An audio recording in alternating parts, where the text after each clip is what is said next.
All right, let's move over to the heavyweight division now, where we got Sergey Pavlovich coming in at minus 600, going up against Teixeira, who comes in at plus 450. Now, Sergey Pavlovich is starting to build some momentum for himself after a 2-fight losing streak. Now, let's not overlook the losing streak, right? That first loss was against Tom Aspinall, which was a quick knockout loss for Pavlovich. That was for the interim heavyweight title, if you guys remember. And that also snapped the winning streak of Pavlovich. It was a 6-fight winning streak that he had, all those wins coming by first round knockout, and he was one of the more feared guys in the heavyweight division. Unfortunately, he just fought a much more technical, maybe not much more technical, much more athletic and faster heavyweight with big knockout power, and that's what Tom Aspinall was able to do to him. Then Pavlovich took on Alexander Volkov, where we saw Pavlovich's first round knockout style not play out well whatsoever.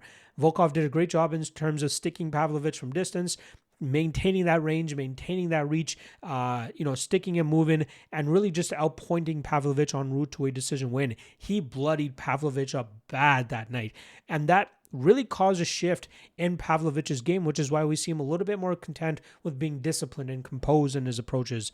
For him to go out there and have the type of success that he had against Jairzinho Rozenstruik without chasing much of a grapple-heavy approach was impressive. Then he managed to do the same thing against Waldo Cortez Acosta, not chasing much of a wrestling game, but rather utilizing his power more effectively and harnessing it better, and he was able to land much more effective damage against Cortez Acosta. He's when he is disciplined, when he doesn't just chase the knockout, he can be much more effective and very dangerous.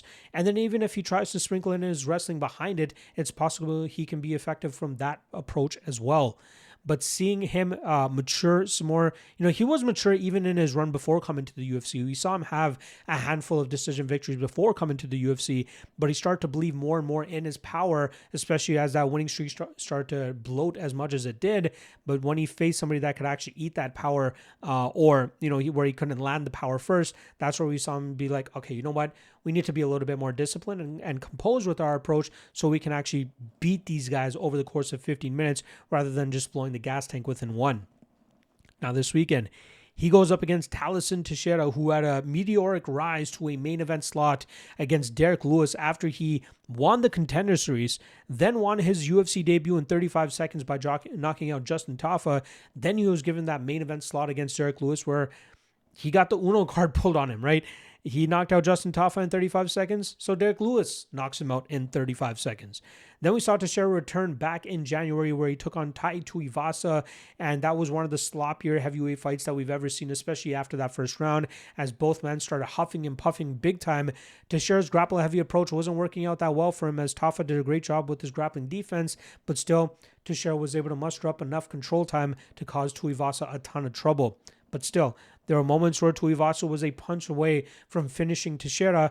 Luckily, Teixeira's durability held up well enough, and he rolled with those shots enough for him to eventually get to his grappling and get to a position where he felt very safe. This 26-year-old is a BJJ black belt, but the majority of his wins have come by knockout because he's able to either blitz these guys immediately and get them out of there, or get them to the ground and just attack with major ground and pound to eventually get a quick stoppage. But that's going to get harder to come by as he gets to the UFC, as he's a little bit slow, a little bit plodding, just as you would expect for a guy that's 6'7" with an 83-inch reach. But those athletic shortcomings are going to really work against him as he faces tougher competition.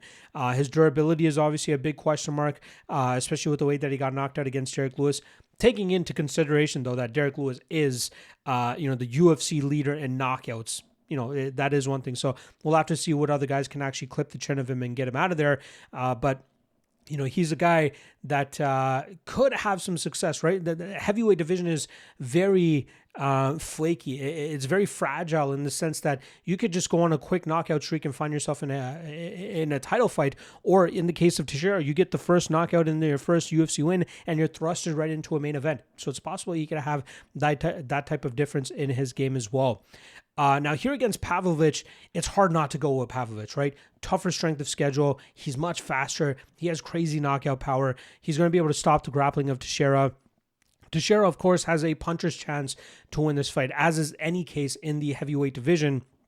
But I really feel Pavlovich's speed will be the big difference maker here. And I don't think we'll see Pavlovich take the composed and disciplined approach that he did in his last two matchups. I think he sees that Teixeira's chin is on a silver platter waiting for it to be hit. And I think he'll be able to find that pretty quickly here. And I think we see Pavlovich get back to his early finishing ways. Now, I'm hoping that doesn't mean that he continues to do that moving forward, but take it on a fight-by-fight basis, and I think this is one of those matchups where if he just goes back to trying to find the chin quickly, he will be able to find it here against Teixeira, and I think you'll be able to topple the Brazilian giant. So give me Pavlovich here, and Pavlovich by knockout.